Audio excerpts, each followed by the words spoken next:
Hey guys, welcome to Futuristic Approach and fifth chapter of Python tutorial. I hope you're enjoying my video.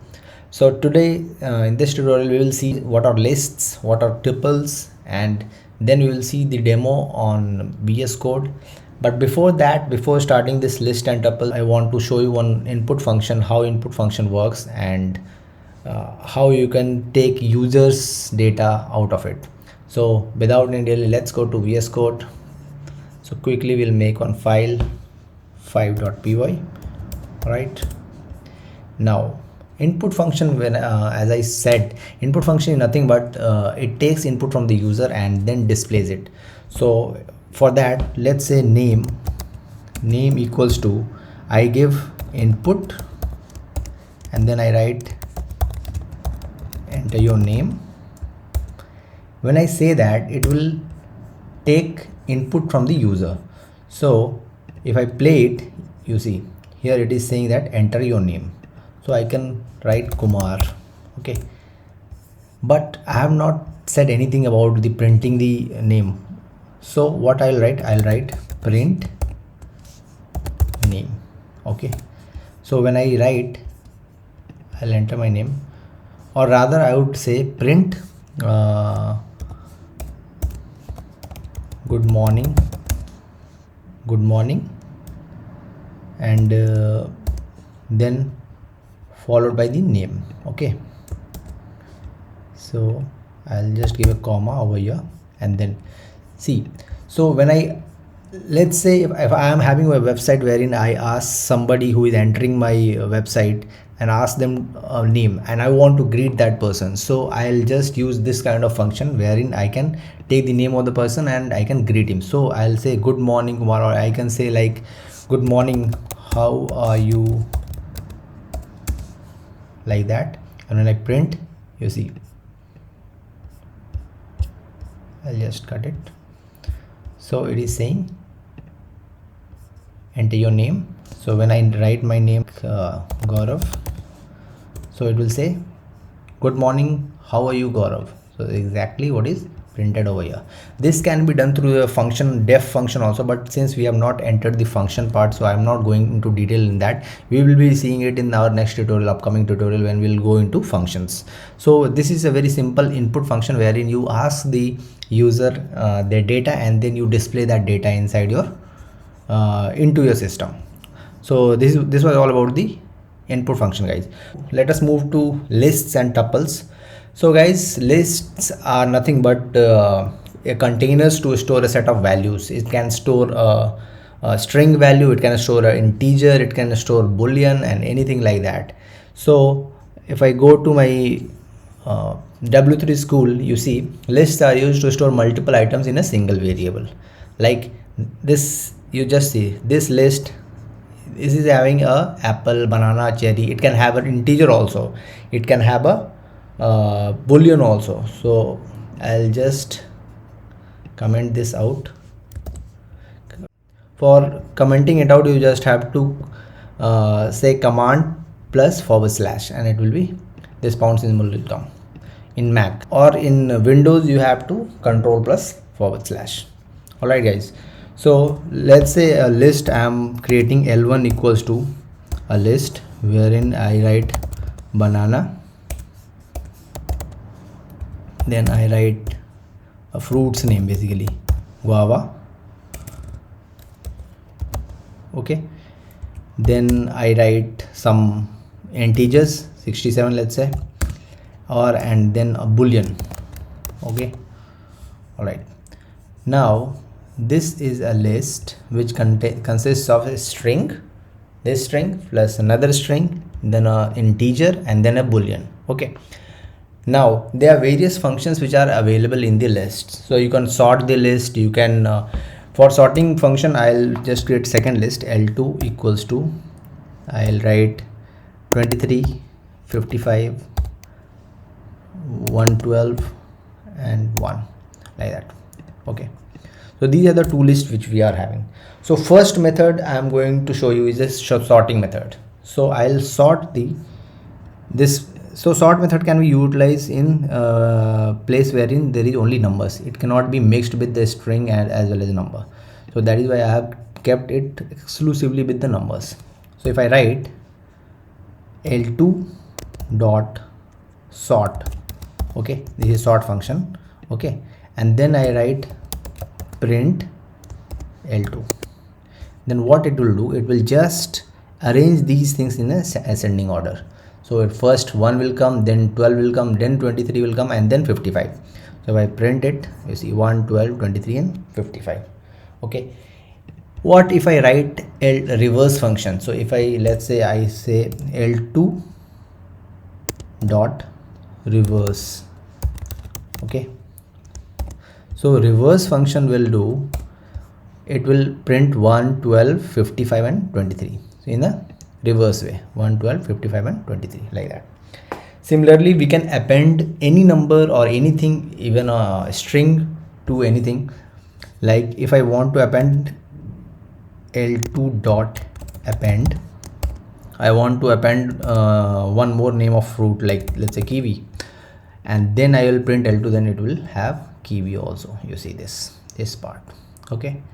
So this is a append function. Similarly, we have insert function. So while inserting, I'll write L2 dot insert, okay, and I have to give index where I want to insert. So this is index 0, this one is 1, this one is 2, this one is 3. So if I want to insert it at second index, then I'll write L2 dot insert second index. And what I want to insert, I want to insert let's say name, I'll say bit2, and it will insert me, and then when I print L2, it will have bit2 also. So see 0, 1 and 2. So at second number, second index, it is inserting bit2. Alright guys. Similarly, you have a pop function wherein it will delete elements at that particular index and return the value. For example, if I write L2 dot pop and then the index number you want to delete, okay, the index number, if I want to delete this guava, so I'll write 1, and when I will print L2, it will have banana, guava, I'm sorry, okay, let's take L1 only. So L1 insert, sorry, this one is L2. So here let's take L1 dot pop 1. So I want to remove this and then want to print my L1. All right, so when I do so, you see banana, guava has been removed, 67 and false, these three things are there. So like that pop function works. Then you can remove it also. You can play directly L1 dot remove, and that will remove that particular things from the list. So instead of giving an index number, you can directly remove the item. So if I write element dot remove and I want to remove banana, okay, and then I want to print L1, then it will have banana and remove from the list.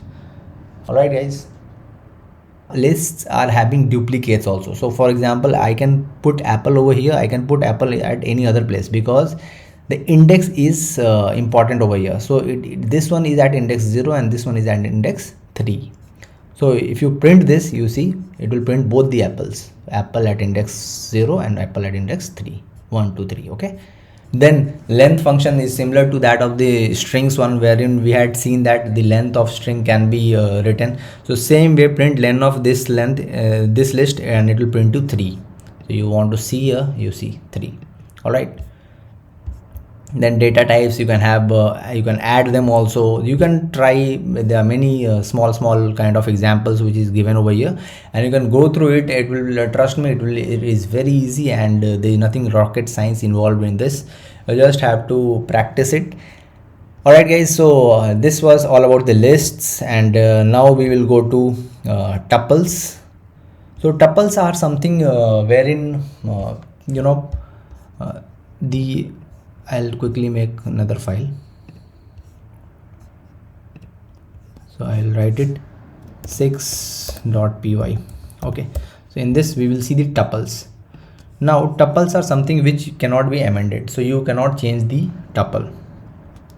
For example, if I write mytip equals to some value 23 to navy. For example, if I write, then I write army, and then I write air force.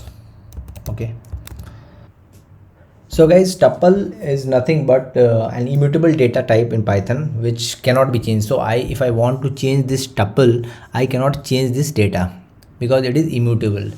If what I have to do, I have to change it into list, and then I have to amend it, and then again update the list into tuple. So changing the value in tuple itself is not possible, guys. So there are various functions in tuple.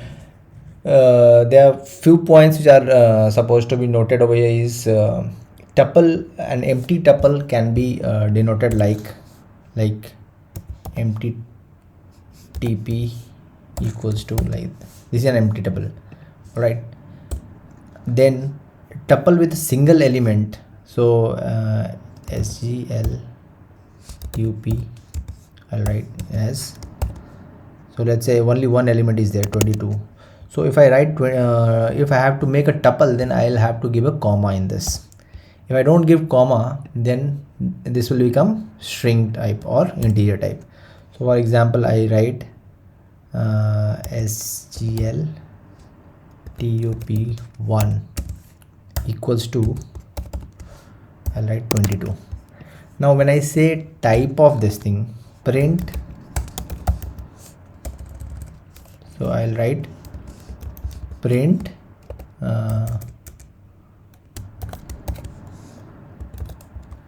type of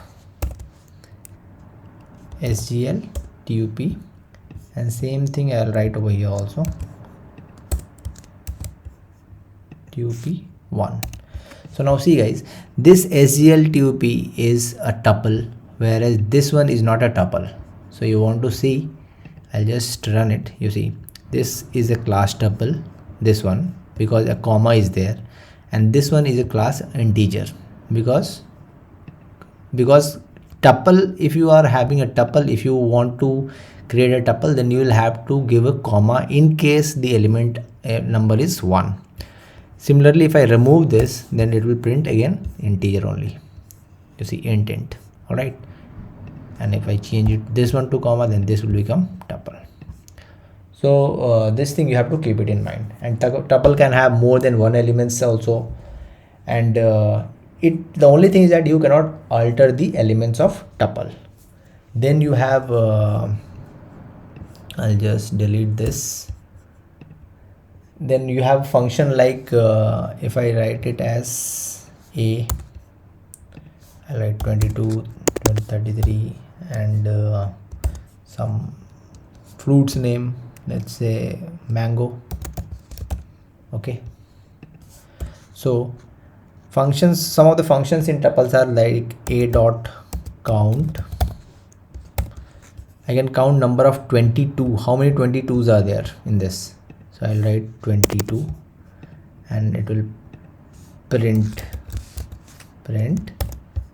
a dot count 22, and it will print 2. You see 2. If I add some more, it will print 3. You see this? Okay, so the count function is used to count the number of elements, occurrence of that elements in the particular tuple. If I write mango, then it will count, it will say 1. Okay, so this is 1. So this was the count function. Then second function is the index function. Basically it will return the index of first occurrence of that particular element in a tuple. So for example, if I write, this is a tuple, I have one tuple, so I write a dot index, I'll say 3. Okay, so if I write print a dot index 3, it will print me the 0, 1, 2, 3, 22. It will print 22.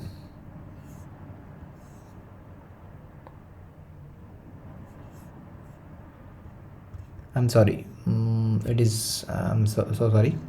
I have to write a dot index mango. Okay, this will print you 3, sorry 2, because 0 is index is this one, first index is this one, and second index is this one. Similarly, if I write a dot 22332, then it will print 0 1 2 3, so it will print over here 3. Oh, sorry, this number should not be in the quote, it should just written like that. So here it is 3. So this way the tuple works, guys, and you can have similar elements in tuples. There is no issue because the index are different. Similarly in list also you can have two different similar elements at different index, and tuples also works like that. So this was all about tuples, guys. Tuples you will not be using it more because most of the time you will be dealing with list only, but you have to know about the tuples also. So that was a very interesting topic regarding the list and tuples, guys. Next tutorial we will see sets and dictionaries, and I'll see you guys next time. And I request you to practice more and more so that you will be versed with the things which is going on. So the more you practice, the more perfect you become. So guys, see you next time, and till time, good night.